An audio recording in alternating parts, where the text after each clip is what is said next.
So a couple of other things that I wanted to say about this experience with ayahuasca that I thought was really interesting.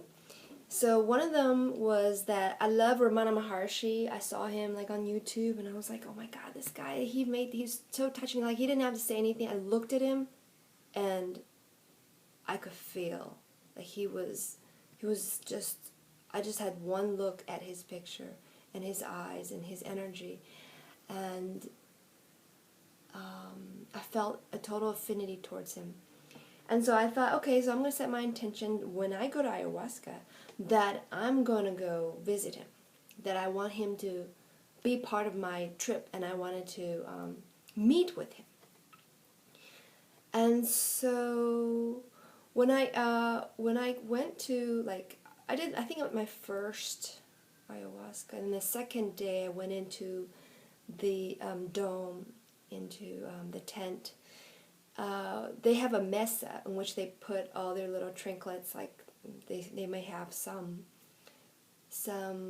like a skull of a jaguar, and they have some ointments, and they have crystals, and in amongst all this stuff, there was a picture of one man, and that one man's picture was Ramana Maharshi.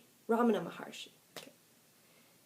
And I couldn't believe it, because it's not like they believe, I mean, it's not like they have, the ayahuasca has anything to do with him, but it was just a picture. I don't know if it's Ryan, I think it's Ryan, or Jamal, but they put it, they both love him very much too, and they had put his picture there because he was one of the saints, and he contributed a lot to humankind, and so I felt like he was physically there, like he didn't even just manifest in spiritual realm, but he was physically there, and I was really, really touched, And it was just one amongst many magic that happened while I was there. And another one was because I saw this other lady. She had, well, I think they had an experience where one of the shaman performed like a dart, sucking out a dart, like a negative dart from their belly, and basically she just went down on that belly of the person, and because they felt there was a negative energy there, and then sucked on the belly. So I was thinking, like, oh, I want that. I would love to have that. I would love to have that experience.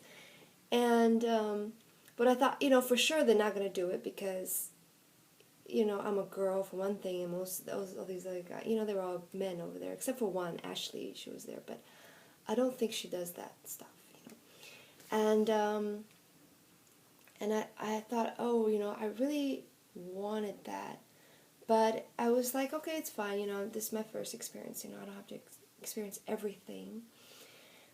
But I think it was on the second time, and Zach came over, and he was like, do you mind if, like, what did he say? What was the word? He's like, do you mind if I,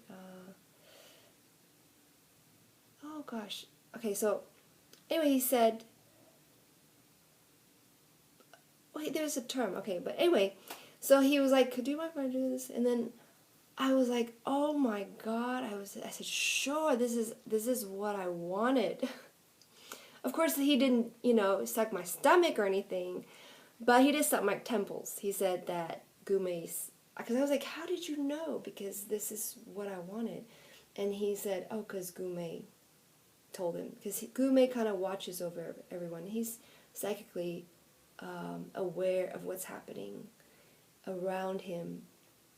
And I felt like it was almost like the little universe that showed me the perfection of life, that everyone gets their needs met at the time they need it, and everyone was giving freely each other love when they need it, and the world was a better place because of it.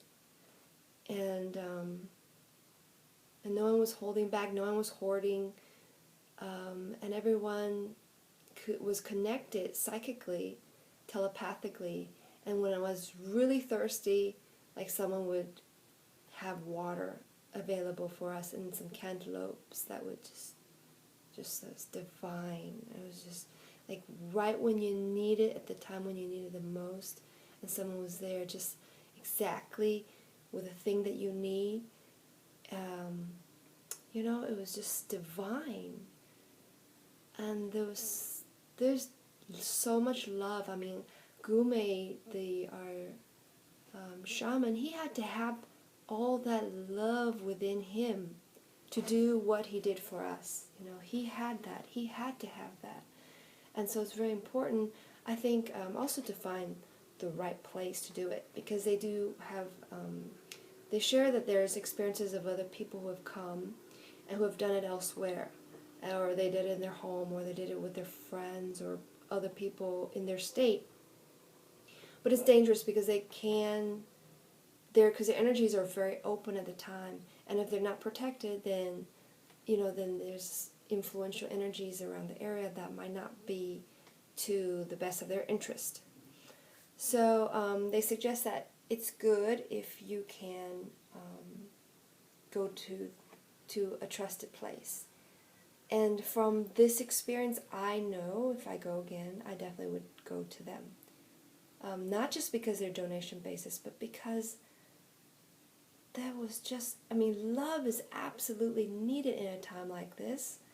And when you're vulnerable, when you're open, and you need the guidance of the person who's very loving.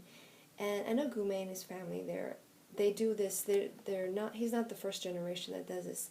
I think his father, probably his grandfather, they've all have been in this. But it just felt magical. Like, oh, it was magical.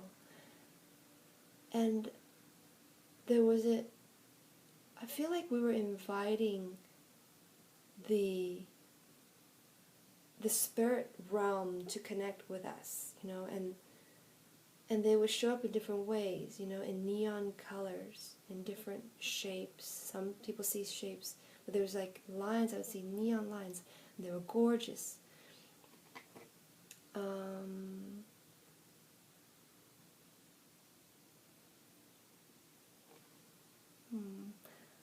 So,